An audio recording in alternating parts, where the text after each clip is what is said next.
Assalamualaikum warahmatullahi wabarakatuh. Waalaikumsalam warahmatullahi wabarakatuh. Perkenalkan, nama saya Kalica. Saya dari mahasiswa Akademi YPF Bandung. Di sini saya akan melakukan penyuluhan tes kit hemoglobin. Terima kasih sebelumnya atas perhatian Bapak Ibu yang sudah menyempatkan waktunya untuk melakukan penyuluhan kali ini.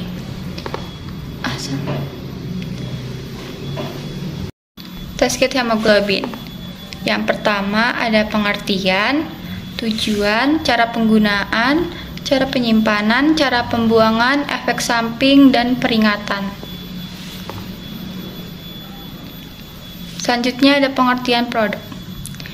Tes kit hemoglobin merupakan alat untuk mengukur kadar hemoglobin dalam darah kapiler untuk pemeriksaan pasien secara mandiri dan digunakan pada keadaan pasca operasi, perawatan intensif, emergensi, dan pemeriksaan oleh tenaga kesehatan.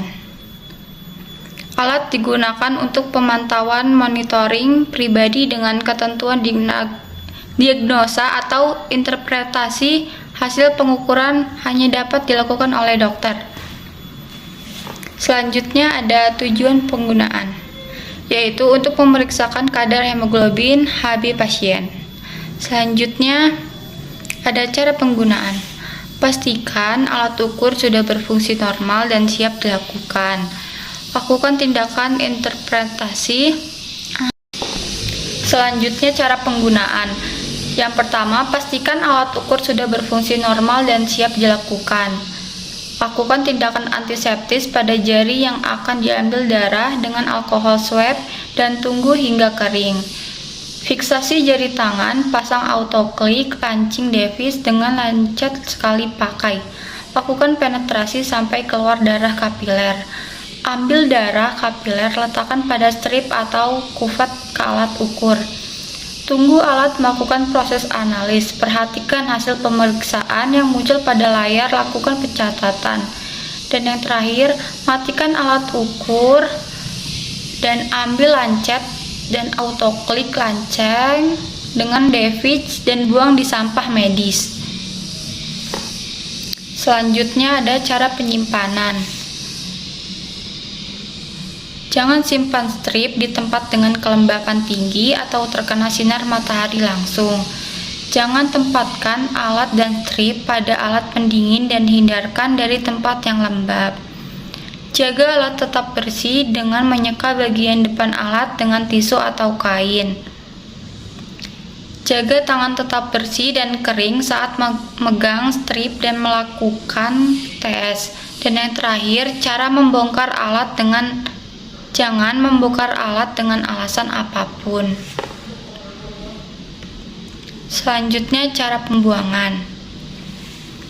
Pembuangan peralatan listrik dan elektronik yang sudah tidak dapat digunakan. Yang pertama, produk, aksesoris, atau kemasan tidak seharusnya diperlukan atau sebagai limbah rumah tangga.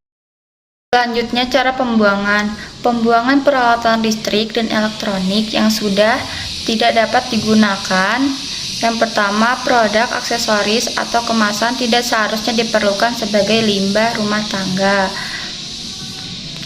Jangan membuang peralatan listrik atau elektronik tua bersama limbah rumah tangga. Yang kedua, harap buang peralatan ini di tempat pengumpulan setempat untuk daur ulang peralatan listrik dan elektronik. Yang ketiga, pastikan pembuangan yang benar terhadap produk ini untuk membantu mencegah potensi bahaya lingkungan dan bahaya kesehatan dari pembuangan yang tidak tepat dan limbah tersebut. Yang keempat, bahan daur ulang juga dapat membantu melestarikan sumber daya alam kita. Dan yang terakhir, untuk informasi lebih lanjut tentang daur ulang produk ini, dapat hubungi kantor kota setempat, layanan pembuangan sampah rumah tangga, atau vendor tempat membeli produk. Yang selanjutnya, efek samping. Penggunaan alat yang tidak benar atau tidak sesuai prosedur dengan menghasilkan data pemeriksaan yang tidak akurat Kesalahan dalam pengambilan darah dapat menyebabkan pasien tidak nyaman atau menimbulkan luka.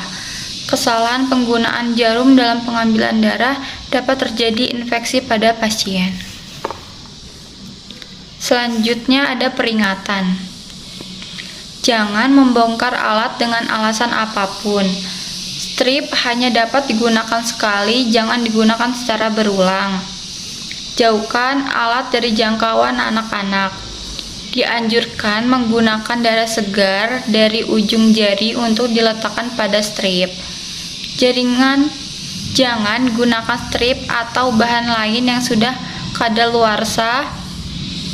Strip yang sudah kadaluarsa dapat menyebabkan hasil pemeriksaan tidak akurat. Dan yang terakhir, jangan gunakan alat di dekat orang yang sedang menggunakan telepon seluler atau alat lain yang menghasilkan sinyal elektronik. Sekian dari saya, terima kasih. Wassalamualaikum warahmatullahi wabarakatuh.